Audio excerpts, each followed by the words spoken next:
ኢቲቪ ዜና 57 እንደቀጠለ ነው። አሁን አርዕስተ ዜናውን እናስቀድም። የኢፌዴሪ ተወካዮች ምክር ቤት ጠቅላይ ሚኒስትር ዶክተር አብይ አህመድ በእጩነት ያቀረቧቸውን 16 የካቢኔ አባላት ሹመት አጸደቀም። ጠቅላይ ሚኒስትሩ ያዋቀሩት አዲሱ ካቢኔ ለሴቶች የተሻለ ትኩረት የሰጠበት መሆኑንም ገልጸዋል። ከውጭ የዜና ምንጭ የአሜሪካው ፕሬዝዳንት ዶናልድ ትራምፕ ከሰሜን ኮሪያው መሪ ኪም ጆንግ ኡን ጋር ሊያደርጉ የታቀደው ውይይት ፍሬያማ የማይሆን ከሆነ ውይይቱን ሊሰርዙት እንደሚችሉ ገለጹ።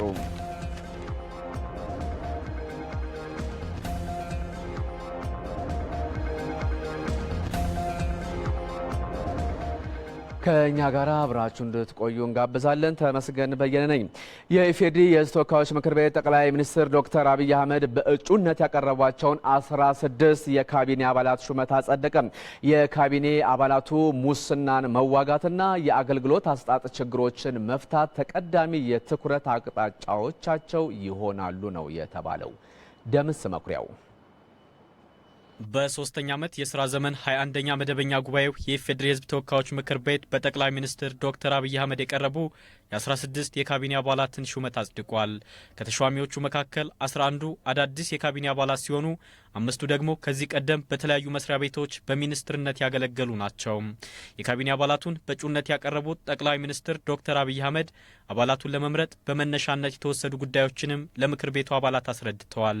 አንደኛ፣ ባለፉት አንድ ዓመት ተኩል ገደማ የምክር ቤት ቋሚ ኮሚቴ ክትትል ሪፖርት በዝርዝር በመገምገም፣ ሁለተኛ፣ የአስፈጻሚ ተቋማት የአፈጻጸም ሪፖርት እንዲሁ በዝርዝር በመገምገም፣ ሶስተኛ፣ የሰው ሀብትና የፐብሊክ ሰርቪስ አገልግሎት አሰጣጥ ሱፐርቪዥን ክትትል ሪፖርት በዝርዝር በመገምገም፣ አራተኛ፣ የዋና ኦዲት የክዋኔን እና የፋይናንስ ኦዲት ሪፖርት በዝርዝር በመገምገም አሁን ሕዝብ የሚያነሳቸውን ጥያቄዎች በበቂ ሁኔታ ለመመለስ እንዲያስችል የሚኒስትሮች ሽግሽግ ማድረግ አስፈላጊ መሆኑ ታምኖበታል።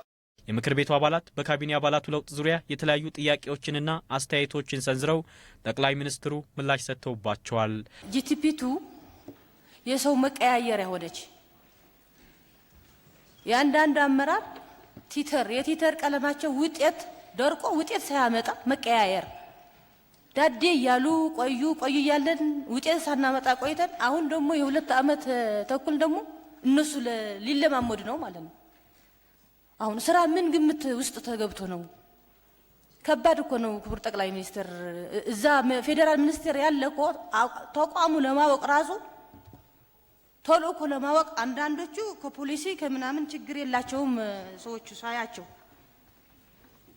ነገር ግን የቁርጠኝነት ችግር ያለባቸው አንዳንዱ ከአንዱ የተላለፉ ሰዎች አሉ። መነሻው የምክር ቤት ያስፈጻሚ ሪፖርት የሰው ሀብት መነሻ የተወሰደ ጥሩ ነው ብዬ፣ ነገር ግን ውጤት የሌለው በምን ውጤት ተመዝነው እኮ አንድ ሰው በዚህ ውጤት የሚባል ጂቲፒ ጋር ተያይዞ የተነሳው ጥያቄ ልክ ነው። ህዝቡ እየጠየቀ ነው ያለው። ጂቲፒ ባቀድነው ልክ ስራው አልተሰራም።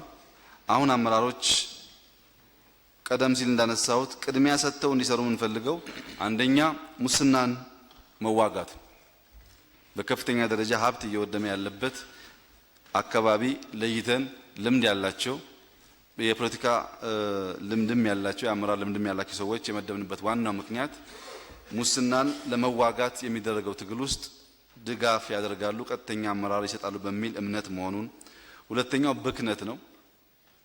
የሌለ ሀብት እያባከን ስለሆነ ብክነት ቀንሰን ያለን ሀብት በሙሉ ድህነትን ለመቀነስ እንድንጠቀምበት ያደርጋሉ በሚል እምነት ነው። ሶስተኛው የስራ ትጋት ባህል ይቀይራሉ የሚል እምነት ነው። ስራ የመስራት ባህልና ልምምድ እያደገ ከሄደ ያሉን ተቋማት የተሻለ ውጤት ሊያመጡ እንደሚችሉ ይታመናል። አራተኛው የአገልጋይነት መንፈስ ነው። እነዚህ ሊመልሱ የሚችሉ አመራሮች ለመለየት ተሞክሯል። ዶክተር አብይ አዲስ የካቢኔ አባል በመሆን ስራ ለሚጀምሩትና ለነባር የካቢኔ አባላትም መንግስት በማይደራደርባቸው ጉዳዮች ዙሪያ ጠንክረው እንዲሰሩ አሳስበዋል። ሁለት ሊታለፉ የማይገባቸው አንኳር ጉዳዮች አሉ። አንደኛው ህዝብ በመንግስት ላይ ቅሬታ የሚያቀርብበት የአገልግሎት አሰጣጥ ጉዳይ አሁን ያለውን አገልግሎት አሰጣጥ ሁኔታ መቀየር መቻል ግዴታና ቀይ መስመር መሆኑን መግለጽ እፈልጋለሁ። ህዝቡ የተለየ ሰርቪስ የተለየ አገልግሎት አይጠብቅም። ወርቅ እንድናነጥፍ አይጠብቅም። የሚጠብቀው መታወቂያ ለማውጣት ተጨማሪ ገንዘብ የማይጠየቅ መታወቂያ ለማውጣት ዘመድ አዝማድ ማስደወል የማያስፈልገው ዜጋ መሆን ይፈልጋል። ይህንን ማረጋገጥ ከነበሩትም ከሚሾሙትም በጥብቅ መንግስት የሚፈልገው መሆኑን በአንክሮ ማሳሰብ እፈልጋለሁ። ሁለተኛ በቀይ መስመርነት የሚታይና ልናልፈው የማንችለው ጉዳይ በተደራጀና ባልተደራጀ ሁኔታ ህዝቡን እያሰቃየ ያለው የሙስና ሁኔታ ነው። ምክር ቤቱ በጠቅላይ ሚኒስትሩ የቀረቡትን 16 የካቢኔ አባላት በተመለከተ ከተወያየ በኋላም በእጩነት በቀረቡባቸው መስሪያ ቤቶች በኃላፊነት እንዲሰሩ የቀረበውን የውሳኔ ሀሳብ በሙሉ ድምፅ አጽድቋል። የካቢኔ አባላቱም ኃላፊነታቸውን በአግባቡ ለመወጣት ቃለ መሐላ ፈጽመዋል። ስራዬን ለመፈጸም ቃል እገባለሁ።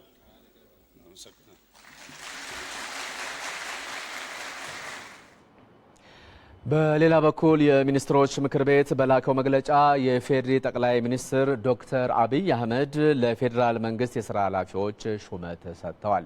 በዚሁ መሰረት ወይዘሮ ፈትለወርቅ ገብረ እግዚአብሔር በሚኒስትር ማዕረግ የዴሞክራሲ ስርዓት ግንባታ ማስተባበሪያ ማዕከል ዋና አስተባባሪ፣ ወይዘሮ ደሚቱ ሀምቢሳ የጠቅላይ ሚኒስትር ጽህፈት ቤት ኃላፊና የካቢኔ ጉዳዮች ሚኒስትር፣ አቶ አባዱላ ገመዳ የጠቅላይ ሚኒስትሩ የብሔራዊ ደህንነት ጉዳዮች አማካሪ ሚኒስትር፣ አቶ አህመድ አብተው በሚኒስትር ማዕረግ የፖሊሲ ጥናትና ምርምር ማዕከል ዋና ዳይሬክተር፣ አቶ ሞገስ ባልቻ በጠቅላይ ሚኒስትር ጽህፈት ቤት በሚኒስትር ማዕረግ የዲሞክራሲ ስርዓት ግንባታ ማስተባበሪያ ማዕከል የጥናትና ፐብሊኬሽን ዘርፍ አስተባባሪ፣ አቶ አለምነው መኮንን በሚኒስትር ማዕረግ የመለስ ዜናዊ አመራር አካዳሚ ፕሬዝዳንት፣ ዶክተር በቀለ ቡላዶ የብረታ ብረትና ኢንጂነሪንግ ኮርፖሬሽን ዋና ዳይሬክተር፣ አቶ ተመስገን ጥሩነህ የኢንፎርሜሽን መረብ ደህንነት ኤጀንሲ ዋና ዳይሬክተር፣ አቶ ያሬድ ዘሪሁን የፌዴራል ፖሊስ ኮሚሽን ኮሚሽነር ጀነራል በመሆን ከሚያዝያ 11 ቀን 2010 ዓ.ም ጀምሮ የተሾሙ ሲሆን የተሰጠው ሹመት የትምህርት ዝግጅትና የፖለቲካ አመራር ብቃትን ከግምት ያስገባ ነው። ጠቅላይ ሚኒስትሩ ያዋቀሩት አዲሱ ካቢኔ ለሴቶች የተሻለ ትኩረት የሰጠበት መሆኑንም ገልጸዋል። ሙባረክ መሐመድ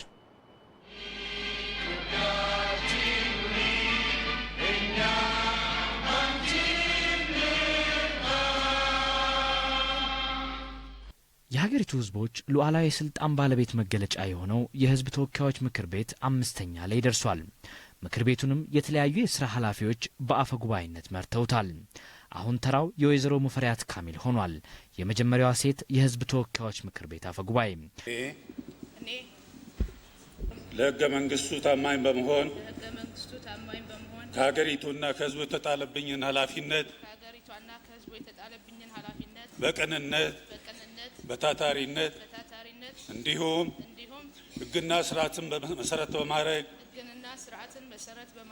ስራዬን ለመፈጸም ቃል እገባለሁ። አመሰግናለሁ። የፌዴሪ ጠቅላይ ሚኒስትር ዶክተር አብይ አህመድ በሀገሪቱ የሴቶች ጠቃሚነትና የውሳኔ ሰጭነት አቅምን ለማሳደግ መንግስት በትኩረት እንደሚሰራ በምክር ቤቱ ከተሰየሙ በኋላ ባደረጉት ንግግር ላይ ማንሳታቸው ይታወሳል። ግማሽ አካሉን የረሳ ሀገር ሙሉ የሀገር ስዕል ይኖረው ዘንድ ከቶ እንደማይቻልና ወደፊትም እንደማይራመድ መንግስት በውል ይገነዘባል። በመሆኑም መንግስታችን ከዚህ ቀደም ከነበረው ፍጥነትና የትግበራ ስኬት በላቀ መልኩ ለሴቶች ሁሉን አቀፍ ተሳትፎና ተጠቃሚነት በቁርጠኝነት ይሰራል። በአዲሱ የካቢኔ ሹመትና ሽግሽግም የሴቶች የውሳኔ ሰጭነት አቅምን ለማሳደግ ትኩረት መሰጠቱንም ዶክተር አብይ ተናግረዋል። የሴቶች ተሳትፎ በሁሉም የአመራር እርከን ማረጋገጥ ያስፈልጋል። ያን ስናደርግ የተሟላ ለውጥ እናረጋግጣለን ብለን ስንል የነበረውን በአስፈጻሚ አካልም እንዲሁም በህግ አውጪው ምክር ቤትም ዋና ዋና በሚባሉ ተቋማት ባልተለመደ ሁኔታ ተሳትፏቸውን ማሳደግ አስፈላጊ መሆኑን በማመን ተሿሚ ሆነው እንዲቀርቡ ለዚህ ምክር ቤት ለማቅረብ እንዲፈቀድልኝ የምክር ቤቱ አፈጉባኤ ሆነው ከተሰየሙት ወይዘሮ ሙፈሪያት ካሚል በተጨማሪ የካቢኔ አባላት የሆኑ 4 የሚኒስቴር መስሪያ ቤቶች በሴት አመራሮች እንዲመሩ መወሰኑንም ዶክተር አብይ ተናግሯል። ዶክተር ሂሩት ወልደማርያም የሰራተኛና ማህበራዊ ጉዳይ ሚኒስትር፣ ወይዘሮ ፎዚያ አሚን የባህልና ቱሪዝም ሚኒስትር፣ ወይዘሮ ኡባሃ መሐመድ የመገናኛና ኢንፎርሜሽን ሚኒስትር፣ ወይዘሮ የዓለም ጸጋዬ የሴቶችና ህጻናት ጉዳይ ሚኒስትር ሆኖ ተሾመዋል። በአጠቃላይ ከምክር ቤቱ አፈጉባኤነት በተጨማሪም 5 የሚኒስትሮች ምክር ቤት አባላት ካቢኔዎች ሴቶች ሆነዋል።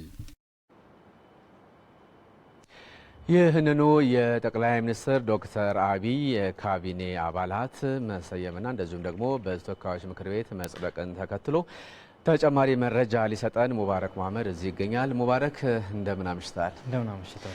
እንግዲህ ዛሬ የተወካዮች ምክር ቤት 21ኛው መደበኛ ጉባኤ ተከታትላል። 3 አጀንዳዎችም ነበሩ። 2ቱ አጀንዳዎች ደግሞ ሹመቶች ነበሩ፣ የተወካዮች ምክር ቤት አፈ ጉባኤን ጨምሮ ማለት ነው። በአጠቃላይ የተሾሙት የካቢኔ አባላት ከዘርፋቸው ጭምር ያላቸው ከዚህ ቀደም የነበራቸውና አሁን ከተሾሙት አንጻር ምን መልክ አለው የሚለውን ነገር በምስል ላስደግፈ ልታቀርብ ነውና መቀጠል ትችላለህ። አመሰግናለሁ። እንግዲህ የኢፌዴሪ ጠቅላይ ሚኒስትር ዶክተር አብይ አህመድ ዛሬ ለሕዝብ ተወካዮች ምክር ቤት ባቀረቡት የሹመትና የሽግሽግ ውሳኔ መሰረት የሕዝብ ተወካዮች ምክር ቤትም አጽድቋል። በዋናነት ግን የኢፌዴሪ ሕዝብ ተወካዮች ምክር ቤት አፈጉባኤን የመተካት ስራም ተሰርቷል። ወይዘሮ ሙፈሪያት ካሚል ናቸው። እንግዲህ የቀድሞውን አፈጉባኤ አቶ አባዱላ ገመዳን ተክተው የአፈጉባኤነቱን መንበር የተረከቡት እንግዲህ ወይዘሮ ሙፈሪያት ካሚል በተለያዩ የመንግስት የስራ ኃላፊነት ቦታ ላይ የነበሩ እንዲሁም በከፍተኛ በሴትነት ደረጃ በከፍተኛ የመንግስት የስራ ኃላፊነት ላይ ካሉ የሀገራችን የመንግስት የስራ ኃላፊዎች መካከል የሚጠቀሱ ናቸው። እናም ዛሬ እንግዲህ በሀገሪቱ ከፍተኛ የስልጣን የህዝቦች ስልጣን ሉዓላዊ ባለቤትነት ማረጋገጫ የሆነውን የህዝብ ተወካዮች ምክር ቤት አፈጉባኤነትን ስልጣን ወይም መንበር ዛሬ ተረክበዋል ማለት ነው። እንግዲህ ሌላው በዋናነት ማንሳት የምንችለው የሽግሽግ የተደረገባቸው የስራ ኃላፊዎች ናቸው። ሽግሽግ ከተደረገባቸው መካከል እንግዲህ አቶ ሽፈራው ሽጉጤ ይጠቀሳሉ። እንግዲህ አቶ ሽፈራው ሽጉጤ የግብርናና እንስሳት ሀብት ሚኒስትር ሆኖ ነው የተሾሙት። በነገራችን ላይ ይህ ሚኒስቴር መስሪያ ቤት በአዲስ መልኩ በዛሬው ዕለት የተቋቋመ ነው። የግብርና የእርሻና ተፈጥሮ ሀብት ሚኒስትርን እንዲሁም የአሳና የእንስሳትና አሳ ሀብት ሚኒስትርን በማዋሃድ አዲስ የተፈጠረ ሚኒስቴር መስሪያ ቤት ነው። አቶ ሽፈራው ሽጉጤም የሚኒስቴር መስሪያ ቤቱ ሚኒስትር ሆኖ ነው የተሾሙት። እንግዲህ ሌላው አቶ ስራጅ ፈጌሳ ናቸው። ይህም ሽግሽግ ከተካሄደባቸው ወይም በሽግሽግ ወደዚህኛው ዘርፍ ከመጡ የስራ ኃላፊ መካከል የሚጠቀሱ ናቸው። አቶ ስራጅ ፈጌሳ ከዚህ ቀደም የሀገር መከላከያ ሚኒስትር ሆነው ሲያገለግሉ ነበር። በአሁኑ በሽግሽግ ወደ ትራንስፖርት ሚኒስትርነት መጥተዋል። ሌላው እንግዲህ አምባሳደር ተሾመ ቶጋ ናቸው። በቤልጅየም ብራስልስ የኢትዮጵያ ባለሙሉ ስልጣን አምባሳደር ሆኖ ነበረ ሲያገለግሉ የነበሩት። በአሁኑ የመንግስት የልማት ድርጅቶች ሚኒስትር ሆነዋል። የቀድሞ የመንግስት የልማት ድርጅቶች ሚኒስትር በነገራችን ላይ ወደ ኦሮሚያ ክልል በሌላ የስራ ስምሪት ሄደዋል ማለት ነው። ዶክተር ግርማ አመንቴ እሳቸውን ተክተው አምባሳደር ተሾመ ቶጋ የመንግስት የልማት ድርጅት ሚኒስትር ሆነዋል። እንግዲህ ከዛም በኋላ ሌሎችም አሉ በነ ዶክተር አምባቸው መኮንን ሌሎችም በሽግሽግ ውስጥ ወደ መንግስት የስራ ኃላፊነት የመጡ ሰዎች ናቸው ያሉት። ከዛም በኋላ የነ ዶክተር አምባቸው እነ አቶ ሞቱማ መቃሳ የሀገር መከላከያ ሚኒስትርነትን ጨምሮ ሌሎቹም እነ አህመድ ሸዴን ጨምር ሌላም በርካቶች ወደዚህ በሽግሽግ ወደዚህ ዘርፍ የመጡ አሉ። ከዚህም ሌላ እንግዲህ በዋናነት የሚጠቀሰው የሴቶች ነው። በዜናችንም ላይ እንዳነሳ ነው ከሴቶች ጋርም ተያይዞ እንግዲህ 4 የወይዘሮ ሙፈሪያት ካሚል የህዝብ ተወካዮች ምክር ቤትነትን ጨምሮ 4 የህዝብ ተወካዮች ምክር ቤት እንግዲህ ዛሬ 4 ሚኒስትሮችንም ከሴቶች ሊመርጥ ችሏል። ዶክተር ሂሩት ወልደ ማርያም የሰራተኛና ማህበራዊ ጉዳይ ሚኒስትር ሆኖ ነው የተሾሙት። ከሌሎችም 4 የሚኒስቴር መስሪያ ቤቶች በሴቶች እንዲመሩ ተደርጓል። ይህም በነገራችን ላይ ዶክተር አብይ አህመድ የሴቶችን ጠቃሚነት ለማረጋገጥ እንዲሁም በዋናነት የሴቶችን የወሳኝነት ሚና ለማውጣት የተሰሩ ስራዎች አሉ። እንዲሁም ወይዘሮ ኡባ፣ ወይዘሮ ፎዚያ አሚን እንዲህ 4 ናቸው ዛሬ የተሾሙት ማለት ነው።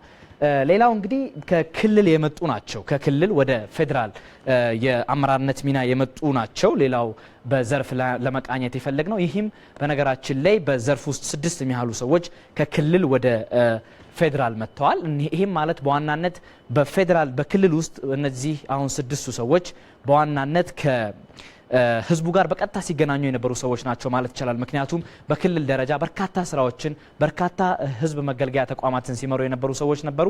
እነዚህም ሰዎች እንግዲህ ቅድም በዜናውም ላይ እንደተጠቀሰው የሙስና ችግርን የአገልግሎት አሰጣጥነት ችግርን ከመቅረፍ አንጻር ከፍተኛ አስተዋጽኦ አላቸው ተብሎ የሚታመኑ ናቸው። እንግዲህ እነዚህ ሰዎች በክልል ደረጃ የተለያዩ ስራዎችን ሰርተው የተለያዩ አመርቂ ውጤቶችን በተለያዩ በተሰማሩበት ዘርፍ ውጤታማ ናቸው ተብሎ የታመኑ ሰዎች ናቸው ከክልል ወደ ፌዴራል የመጡት። ሌላው እንግዲህ ተጨማሪ ሹመትም የተሰጣቸው ግለሰቦች አሉ። በዛሬው ዕለት የሚኒስትሮች ምክር ቤት ለኢትዮጵያ ቴሌቪዥን በላከው መግለጫ ተጨማሪ ሹመት የተሰጣቸው ግለሰቦች አሉ። እነዚህ ተጨማሪ ሹመቶችም እንግዲህ በተለያዩ ከፍተኛ የመንግስት የስራ ኃላፊነት ላይ በመሰማራት የሀገሪቱ ህዝብ የጣለባቸውን አደራ ለመወጣት በኢፌድሪ ጠቅላይ ሚኒስትር ዶክተር አብይ አህመድ ተጨማሪ ሹመት ውስጥ ተካተው የመጡ ግለሰቦች ናቸው ማለት ነው። በዋናነት ግን እነዚህ የመንግስት የስራ ኃላፊዎች ሁለት መሰረታዊ ትልልቅ ኃላፊነቶች ተሰጥቷቸዋል። ህብረተሰቡ በተደጋጋሚ ያነሳ ያለውን የአገልግሎት አሰጣጥነት ችግር መፍታት እንዲሁም የሀገሪቱ ህዝብ ማነቆ ሆኖ የሀገሪቱ እድገት ማነቆ ሆኖ እየታየ የሚገኘውን ሙስናን መዋጋትና የሀገሪቱን ህዝብ በአገልጋይነት መንፈስ የማርካት ስራ በዋናነት ለነዚህ የመንግስት የስራ ኃላፊዎች የተሰጠ ኃላፊነት ነው ማለት ነው። ተመስገን እንግዲህ ዛሬ የተሾሙትን እነዚህን በተጨማሪም ይሁን በህዝብ ተወካዮች ምክር ቤት የተሾሙ የመንግስት የስራ ኃላፊዎች ጠቅለል ብሎ በየዘርፉ ያለው መረጃ ይህን ይመስላል። አመሰግናለሁ። እኔም አመሰግናለሁ ሙባረክ። ከዚህ ቀደም በእንስሳትና ዓሳ ሀብት እንደዚሁም ደግሞ እርሻና ተፈጥሮ ሀብት ሚኒስቴር በሚል ተዋቅረው የነበሩት ሁለት ተቋማትም ወደ አንድ ተቋም ተቀላቅለው ተልዕኳቸውን በተሻለ ደረጃ እንዲወጡ የቀረበ ረቂቅ አዋጅም ጸድቋል። በአዋጁ ላይ የምክር ቤቱ አባላት የተለያዩ ጥያቄዎችን አንስተው ውይይት ተደርጓል። የተከታተለው ሙባረክ መሐመድ ነው። 21ኛ መደበኛ ስብሰባውን ያካሄደው የህዝብ ተወካዮች ምክር ቤት ለውይይት በአጀንዳነት ከያዛቸው ጉዳዮች ውስጥ አንዱ የአስፈጻሚ አካላትን ስልጣንና ተግባር ለመወሰን የወጣውን አዋጅ ለማሻሻል የቀረበ ረቂቅ አዋጅን መርምሮ ማጽደቅ ነው። በዚህም የእርሻና ተፈጥሮ ሀብት ሚኒስቴርና የእንስሳትና ዓሳ ሀብት ሚኒስቴር በሚል ስያሜና አደረጃጀት የሚገኙ ተቋማትን በአንድ በማጠቃለል የግብርናና እንስሳት ሀብት ሚኒስቴር በሚል ስያሜና አደረጃጀት እንዲቋቋሙ በረቂቁ ላይ ቀርቧል።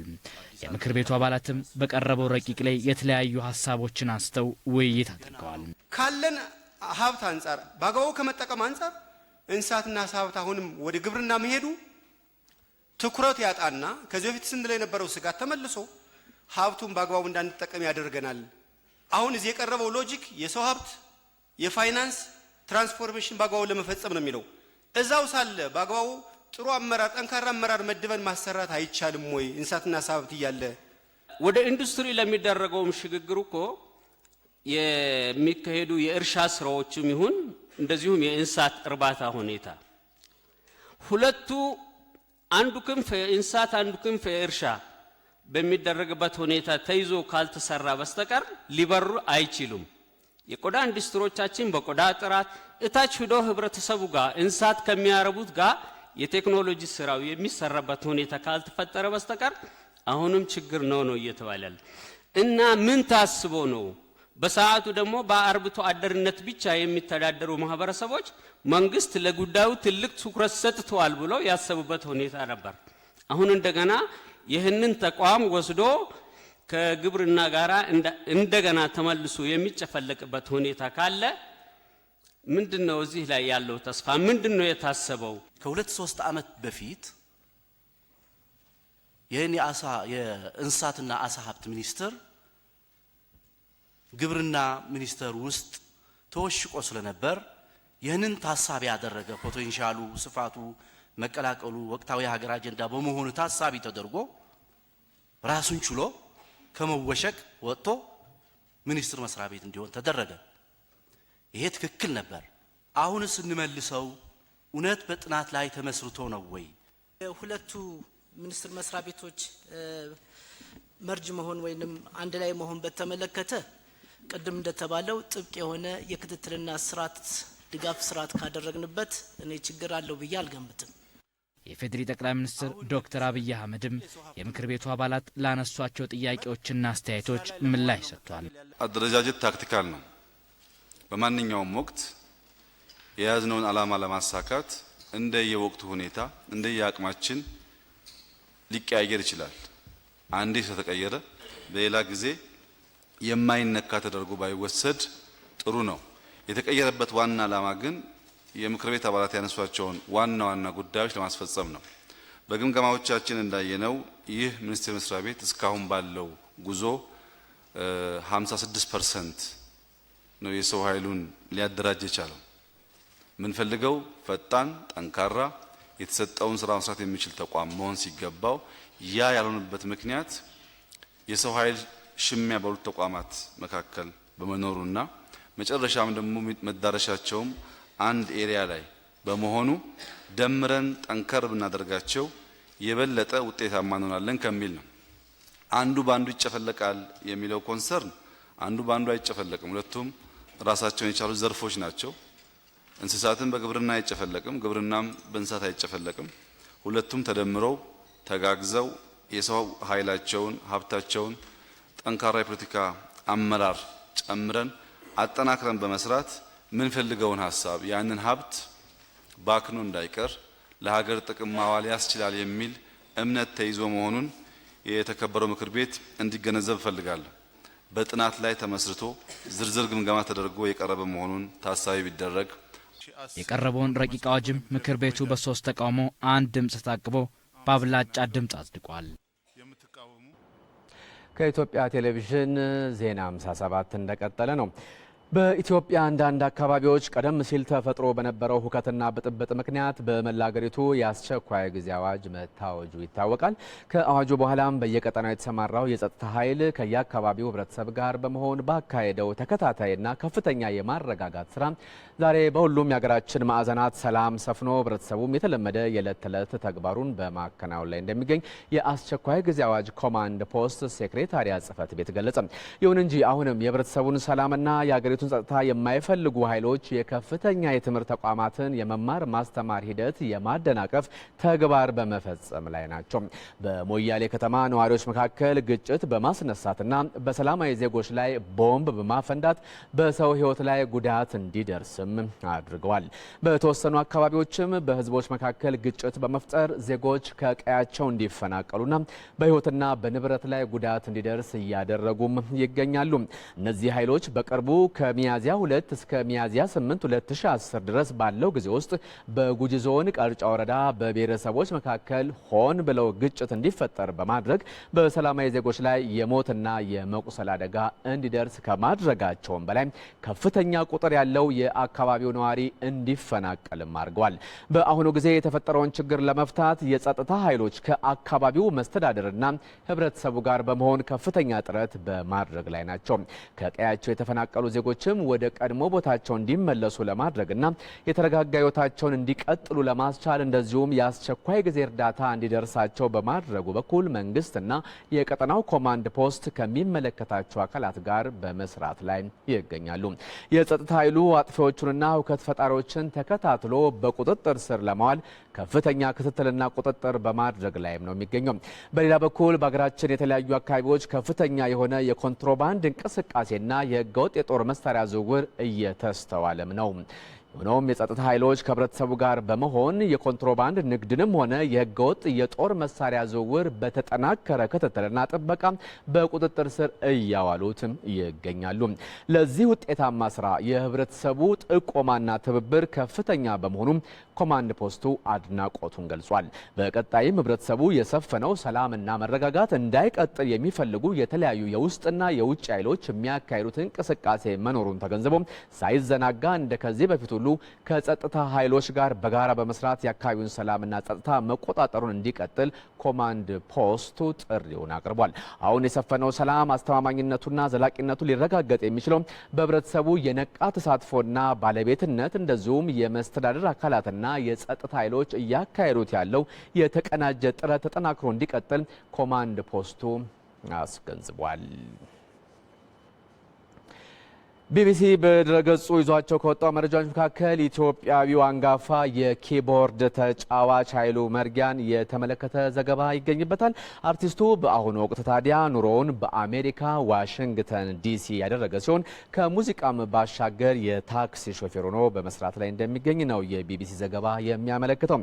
አርቲስት ኃይሉ መርጊያ ቀደም ባሉት ጊዜያት ማለትም ከ1950ዎቹ እስከ 60ዎቹ ከዝነኛው ዋሊያ ባንድ ጋር አብሮ ሙዚቃ ይጫወት እንደነበርም ነው ታወቀው።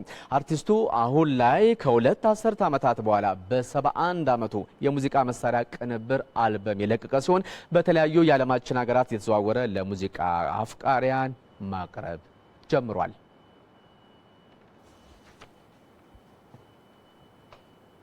Music is like lifetime commitment and my belief. በእኔ እምነት ሙዚቃ እድሜ ልክህን የምትኖርለት ነገር ነው።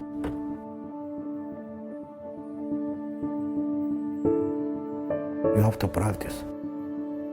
If you don't practice, ሁሌ መለማመድ አለብህ። ከሙዚቃ ከራቅ ከነፍስ ጋር የነበረውን ቁርኝት ያበቃለታል። I'm from Ethiopia. I think I started shepherding like when I was 5 or 6 years old. ገና የ5-6 ዓመት ሳለሁኝ ነበር እረኛ የሆንኩት። እናም በዛም ወቅት የተለያዩ ባህላዊ ዘፈኖች አንጎራጉር ነበር። ያ ነው ለአሁኑ መነሻ የሆነኝ።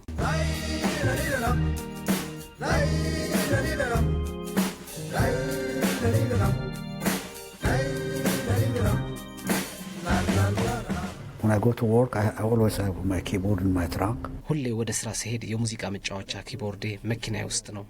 ሁሌ የማደርገው ምንድነው የቀረጽኩትን ሙዚቃ አደምጠዋለሁኝ። ከዛም በኪቦርዴ እጫወተዋለሁኝ። With a keyboard.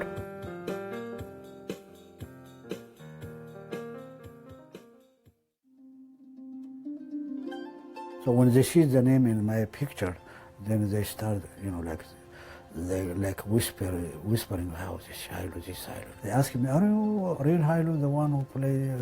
ሰዎች ስሜንና ፎቶዬን ሲያዩ ብዙ ጊዜ አንተ ግን እውነተኛው ኃይሉ ነህ ይሉኛል። ከዛም እኔ መሆኔን ሲያውቁ በጣም ይከረማሉ። When I was in Ethiopia, I was not driving taxi. ኢትዮጵያ ሳለሁኝ ታክሲ አልነዳም ነበር። በሳምንት ለ6-7 ቀናት ሙዚቃ እጫወት ነበር።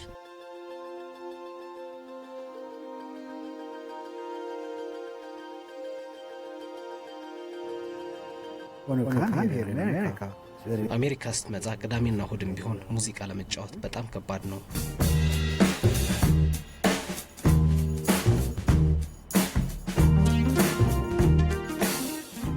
I feel good when I go to the stage. ሙዚቃ ለመጫወት ወደ መድረክ ስወጣ ደስ ይለኛል፣ ያዝናናኛል። በደቡብ ሱዳን በታጣቂዎች እጅ የነበሩ ወደ 200 የሚጠጉ ህጻናት ወታደሮች ተለቀቁ። ከተለቀቁት ህጻናት መካከል 100ዎቹ ወንዶች ሲሆኑ 95ቱ ደግሞ ሴቶች ናቸው። የአብዛኛዎቹ ህጻናት እድሜም ከ14 እንደማይበልጥ ነው የተገለጸው። ዩኒሴፍ እንዳለው በአገሪቱ ባለው ጦርነት ምክንያት ከ19000 በላይ ህጻናት በግዳጅ በወታደርነት ላይ ተሰማርተው ይገኛሉ። ዘገባው የሲኤንኤን ነው።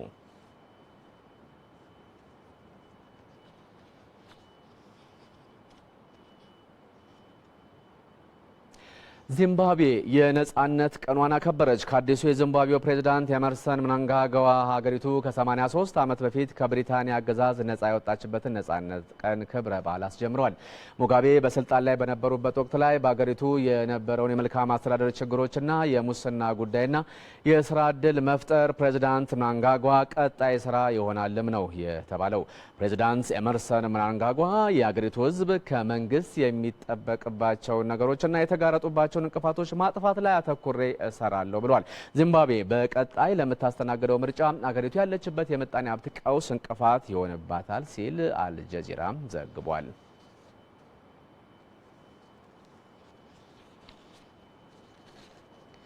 ወደ ህንድ ስናመራ ህንድ በፕላስቲክ ምርቶች ላይ እገዳ ማስተላለፏን የተገለጸው አገሪቱ ይህንን ያደረገችው ደግሞ በፕላስቲክ ምርቶች እየደረሰ ያለው የአካባቢ ብክለት እየተባባሰ በመምጣቱ ነው።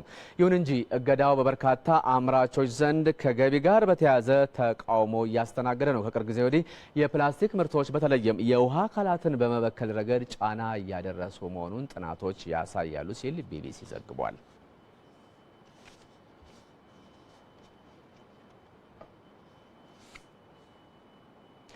የአሜሪካው ፕሬዝዳንት ዶናልድ ትራምፕ ከሰሜን ኮሪያው መሪ ኪም ጆንግ ኡን ጋር ሊያደርጉ የታቀደው ውይይት ፍሬያማ የማይሆን ከሆነ ውይይቱን ሊሰርዙት እንደሚችሉ ገለጹ። ትራምፕ ሰሜን ኮሪያ የኒውክሌር መሳሪያዎቿን እንድታስወግድ ከፍተኛ ጫና ሊደረግባት ይገባልም ባይ ናቸው። ቢቢሲ ዘግቦታል። ያዘጋጀው ዳንኤል ብዙአየው። የአሜሪካው ፕሬዝዳንት ዶናልድ ትራምፕ ባለፈው ወር ከሰሜን ኮሪያው መሪ ኪም ጆንግ ኡን ጋር ለመወያየት እንደሚፈልጉ ሲገልጹ ሁሉንም ወገን አስገርመው ነበር። ተንታኞች ሁለቱ መሪዎች በደቡብ ኮሪያና በሰሜን ኮሪያ መካከል ከወታደራዊ ቀጠና ነጻ በሆነ ቦታ ወይም ከእስያ ሀገራት በአንዱ ወይም ደግሞ ገለልተኛ በሆነ አንድ አውሮፓዊ ከተማ ተገናኝተው ሊወያዩ እንደሚችሉ ሲገልጹ ነው የቆዩት። ሰሜን ኮሪያ ለ10 ዓመታት በሰብአዊ መብት ጥሰትና የዓለም አቀፍ ሕግን በተጻረረ መልኩ በምታደርጋቸው የኒውክሌር ሙከራዎች የተነሳ ከዓለም አቀፉ ማህበረሰብ ተገልላ ነው የቆየችው። እስካሁን ድረስ 6 ጊዜ የኒውክሌር ሙከራ ያደረገችው ሰሜን ኮሪያ የአሜሪካ ግዛትን ሊመታ የሚችል ሚሳይል እንዳላት ስታስጠነቅቅም ነበር። ባለፈው የካቲት ወር በደቡብ ኮሪያ የተዘጋጀው የክረምት ኦሎምፒክ ግን ሰሜን ኮሪያን ከተቀረው ዓለም ማለትም ከቻይና በኋላም ከአሜሪካን ጋር በፖለቲካዊ ጉዳዮች ላይ መወያየት የሚያስችላት ጥሩ አጋጣሚ ፈጥሮ ነበር ያለፈው። ከዚህ በኋላ ነበር ፕሬዚዳንት ትራምፕ ከሰሜን ኮሪያው መሪ ኪም ጆንግ ኡን ጋር ለመነጋገር የተስማሙት። አሁን ደግሞ ይህንን ውይይት ለማመቻቸት ይረዳል የተባለ ሚስጥራዊ ውይይት በሲአይኤው ዳይሬክተር ማይክ ፖምፒዮና በፕሬዚዳንት ኪም ጆንግ ኡን መካከል መካሄዱን ፕሬዚዳንት ትራምፕ ገልጸዋል። ትራምፕ እንዳሉት የሲአይኤው ዳይሬክተር ከሰሜን ኮሪያው መሪ ጋር ውይይቱን ለማድረግ የሚያስችል ጥሩ ስምምነት ላይ ደርሰዋል። ይሁን እንጂ በሰሜን ኮሪያና በአሜሪካ መካከል የሚካሄደው ውይይት ፍሬያማ የማይሆን ከሆነ ውይይቱን ላያደርጉ ወይም ሊያቋርጡ እንደሚችሉ ትራምፕ ገልጸዋል። I hope to have a very successful meeting. If we don't think it's going to be successful, Mark, we won't have it. ስኬታማ ውይይት እንደምናደርግ ተስፋ አደርጋለሁ። ውይይቱ ውጤታማ የማይሆን ከሆነ ግን መጀመሪያውኑ ላናደርገው እንችላለን። ውይይቱ ከተጀመረ በኋላ ፍሬያማ